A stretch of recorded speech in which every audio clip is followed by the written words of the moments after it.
Hello everyone, good morning. চলে এলাম একটা সুন্দর নতুন ব্লগ নিয়ে। আজ বছরের প্রথম রবিবার। সারা দিনটা আমরা অনেক মজা করেছি, খাওয়া দাওয়া করেছি, বাড়িতে প্রচুর রান্না করেছি। পুরো ভিডিওটা স্কিপ না করে তাহলে দেখতে থাকো।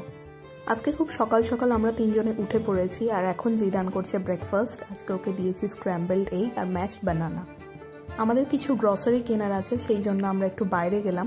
আর বললো অরিজিৎ যে বাড়িতে আর চা করো না, চলো আমরা চাটা আজকে বাইরে খেয়ে তারপরে গ্রসারিগুলো কিনে আনি। বলে আমরা সামনে চা দোকানে গিয়েছিলাম, সেইখানে আমরা খেলাম চা আর কফি। মানে আমি নিয়েছিলাম চা, অরিজিৎ নিয়েছিল কফি। সকাল সকাল ঘুরতে বেরিয়ে জিদান তো বেজায় খুশি, খুব মজা হচ্ছে। চারিদিকটায় লোকজন, একেবারে ভরপুর একটা আনন্দের মধ্যে রয়েছে। অনেক দিনের পরে সকাল সকাল বেরিয়েছি আজকে, আর বেশ ভালোই লাগছে। সকালে সেরকম ওঠা হয় না, দিনের অনেক কাজ থাকে, আর রাতেও জিদান কখনো কখনো খুব ডিস্টার্ব করে, তো রাতে ঠিকমতো ঘুম হয় না, তো সকালে উঠতে পারি না কোনো দিন। আজকে সকাল সকাল উঠে চা খেতে খেতে দেখলাম ওখানে লোকাল যে স্কুল রয়েছে সেখানে 100 বছর পূর্ণ হওয়াতে একটা র্যালি ওরা বের করেছে। সে কারণে রাস্তাঘাটে যত গাড়ি ঘোড়া সেগুলোকে সাইড করে দিচ্ছে, আর স্ক্রিনে দেখা যাচ্ছে পুলিশ প্রোটেকশন নিয়েই ওরা র্যালিটাকে বের করেছে। তো চলো তোমাদের সাথে শেয়ার করে নিই যে আমাদের এইখানে লোকাল স্কুলের র্যালি কীরকম হয়েছিল আজকে। খুব সুন্দর ব্যান্ড পার্টি, বাজনা, আরও নানান ধরনের একটা বর্ণাঢ্য শোভাযাত্রা যাকে বলা হয় সেটা হচ্ছিল। জিদান এই ধরনের জিনিস কখনো দেখেনি আগে, ও অবাক হয়ে তাকিয়েছিল যে কি আসছে ওখান থেকে, এত আওয়াজ হচ্ছে। রাস্তার আশেপাশে লোকজন যত ছিল সবাই জড়ো হয়ে গিয়েছিল এই শোভাযাত্রা দেখার জন্যে। স্কুলটার নাম হলো সোনাউল্লাহ উচ্চ মাধ্যমিক বিদ্যালয়, জলপাইগুড়ি। সত্যি 100টা বছর পার করে দিয়েছে এই স্কুল এখানে। গৌরবের বিষয় অবশ্যই রয়েছে। স্কুলের সাথে জড়িয়ে থাকা কত বিভিন্ন ধরনের যে স্টাফ বা স্টুডেন্টস থাকে, তাদের কত যে স্মৃতি থাকে এই স্কুলের মধ্যে। কারণ একেবারে ছোট থেকে বেড়ে ওঠাটা আমাদের স্কুলেই যেহেতু বেশিরভাগ সময় কাটে, তো আমাদের জীবনের স্কুল হচ্ছে একটা বিরাট বড় একটা জায়গা, যেটা সারা জীবন আমরা মনের মধ্যে আঁকড়ে ধরে আছি। খুব সুন্দর বাজনা বাজছিল এখানে, এই ভদ্রলোক খুব সুন্দর সানাই বাজাচ্ছিল এমনকি, যেটা শুনতে বেশ ভালোই লাগছিল। আর এইখানে একটা অন্যরকম র্যালি, যেটা আমাদের শহরের তুলনায় হয়তো মনে হবে যে এটা কি এমন, কিন্তু এটার মধ্যে একটা খুব সিম্পলিসিটি ছিল, যেটা কোনো রকম চাকচিক্য বা আলাদা রকম কোনো এক্সট্রা জিনিস এরা করেনি, খুবই সাধারণ রেখেছে।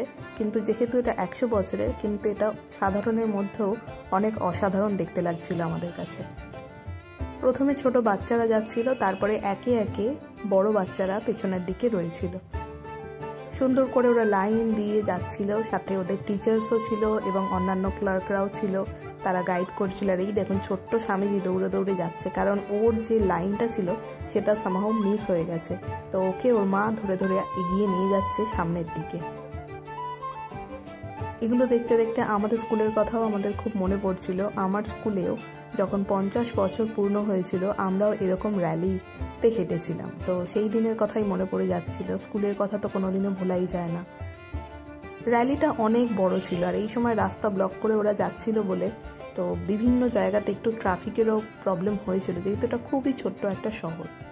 উল্টো দিকেই ছিল গ্রসারি স্টোর, তো আমরা সেখানেই এখন চলে যাচ্ছি। র্যালি অনেকটাই বড়, এটার জন্য ওয়েট করলে সারাদিনের অতগুলো কাজ মিস হয়ে যাবে। যাই হোক, আমরা গ্রসারি স্টোরে গিয়ে যা যা লাগবে নিয়ে এসেছিলাম, সেটার আর কোনো ভিডিও আমরা করিনি। এখন বাড়িতে চলে এসেছি, এখন জিদানের লেট ব্রেকফাস্টের টাইম, তো এখন ওকে আমি দিয়ে দিচ্ছি সাবু। দিনের বিভিন্ন সময় বিভিন্ন ধরনের খাবার বানিয়ে দেওয়া একটা বিরাট বড় টাস্ক, কিন্তু এটা অনেক মজারও, কারণ কখন কি খাবে জিদান সেইগুলোকে আমাকে টাইমে টাইমে দিতে হয়, আর নতুন নতুন খাবার ওকে বানিয়ে দিতে হয়। ওর আবদার আমাকে মেটাতেই হয়, আর ও যে জিনিসগুলো পছন্দ করে সেগুলোই আমি ওকে ঘুরিয়ে ফিরিয়ে বানিয়ে দিই।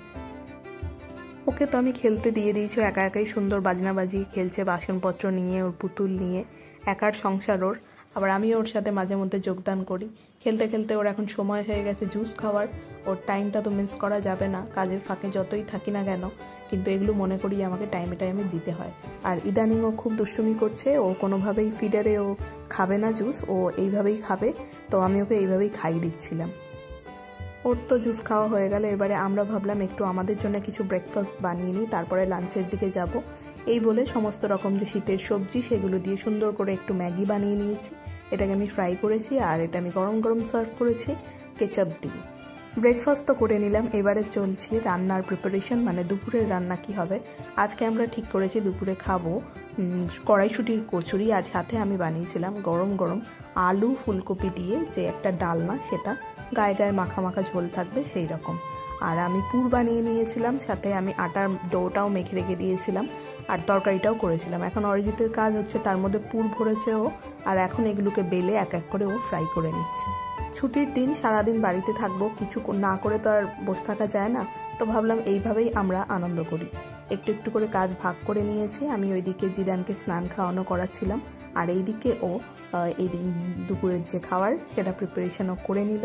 আর এখন জিদানের খাওয়া দাওয়া হয়ে গেছে, ও ওয়েট করছে ঘুমানোর জন্য, আর আমরা বসে পড়লাম নিয়ে কচুরি আর আলু ফুলকপির তরকারি।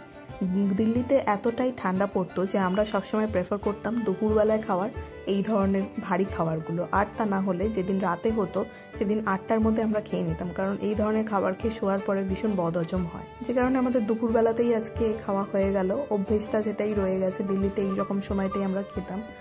দুপুর খাওয়া দাওয়া সেরে আমরা একটু বেরোলাম তিস্তা স্পারে। তো এখানের খুব ফেমাস একটা জায়গা তিস্তা স্পার, সেইখানে আমরা এসছি এখন। বাড়ির একদম কাছেই আমরা টোটো করে এলাম। তো আমরা ভাবছিলাম যে এখানে তিস্তার পাড়টা দেখা যাবে, কিন্তু সামহাও আমরা আজকে দেখতে পারিনি, কারণ অনেকটা হেঁটে যেতে হবে। এইটার রাস্তাটা একটু মাটির ছিল, যেখানে বাইক অনায়াসে যেতে পারে, কিন্তু টোটো যাচ্ছিল না। তো আমরা ভাবলাম যে দূর দরকার নেই, থাক আমরা বাড়িতে যাই, অন্যদিন আমরা স্কুটি নিয়ে যেদিন আসবো সেই দিন যাব বলে খানিকক্ষণ ঘুরে আমরা বাড়ির দিকে ব্যাক করব। বিকেল হতে চললো প্রায়, তো বাড়ির দিকে যাই, গিয়ে আমরা খানিকক্ষণ রেস্ট নিয়ে নিই, তারপরে আমরা বিকেলে আবার বেরোবো। এই বলে আমরা রেস্ট নিয়ে তারপরে বিকেলে বেরোলাম। জিদানের আজকে একটা ফুটবল কেনার ছিল, ও অনেক দিন ধরেই খেলার জন্য অনেক কিছু পায়ে ছুটছিল, তো ভাবলাম ওকে একটা ফুটবল কিনে দিই। তো ওর পছন্দ মতন দোকানে আমরা গিয়েছিলাম, যেখানে দেখলেই আর কি বাইরে তাকিয়ে থাকতো। সেই দোকানেই আমরা যখন ঢুকেছি, জিদান তো একেবারে স্বর্গ পেয়ে গেছে। এত নানান ধরনের খেলনা, এত কিছু দেখে ও একেবারে হকচকিয়ে গেছে কোনটা নেবে কোনটা নেবে না, কিন্তু আলটিমেটলি ও খেলনা নিয়ে খেলেই না, ও খেলে বাসনপত্র নিয়ে। তো যাই হোক, আমি যেটা কিনতে এসেছিলাম ওকে ওই বলটা কিনে দিয়েছি। এই যে হাতে দাদার দেখা যাচ্ছে যে বলটা অরেঞ্জ কালারের, এটাই আমরা ওর জন্য কিনেছি। বল কেনা হয়ে গেছে আমাদের, আর এবারে যাব বাড়ির দিকে। আর একটু খিদেও পাচ্ছিল, কারণ অনেকটা আগে আজকে আমরা খেয়ে ফেলেছিলাম দুপুরের খাবার। আর আসার পথে দেখলাম এখানে সুস্বাদু চপ শিল্প বলে একটা দোকান রয়েছে, সেখান থেকে আমি নিলাম ভেজ পকোড়া, আর অরিজিৎ খেলো একটা ফিশ চপ। ওই দুটো খেয়ে আমরা সন্ধ্যা হয়ে গেছে দেখে বাড়িতে চলে এলাম, এবং জিদানেরও ফিডিং টাইম হয়েছিল বলে ওকে ফিড করি আমরা ওর সাথে খেলাধুলো করছিলাম। কোনো ভিডিও আমরা সেই সময় নিতে পারিনি। চলে এলাম একেবারে ডিনার বানাতে। এখন বানাচ্ছি আলু দিয়ে চিকেন কারি। ভালো করে আমরা বানিয়ে রাখবো, কারণ কালকেও যেন হয়ে যায় সেই রকমভাবে আমি বানাবো। সকালে আর একার জন্যে রান্না করতে ইচ্ছে করে না, তো সেই মতন আমি বেশি করে বানিয়ে নিলাম। আর আজকের দিনটা এখানে এন্ড করছি, সেরকমই আজকের ভিডিওটাও এখানে এন্ড করছি। দেখা হচ্ছে আগামীকাল নতুন ভিডিওতে। ততক্ষণ সকলে ভালো থাকবেন। Bye, take care, good night, এবং যাওয়ার আগে চ্যানেলটা সাবস্ক্রাইব করে দেবেন বন্ধুরা। বাই।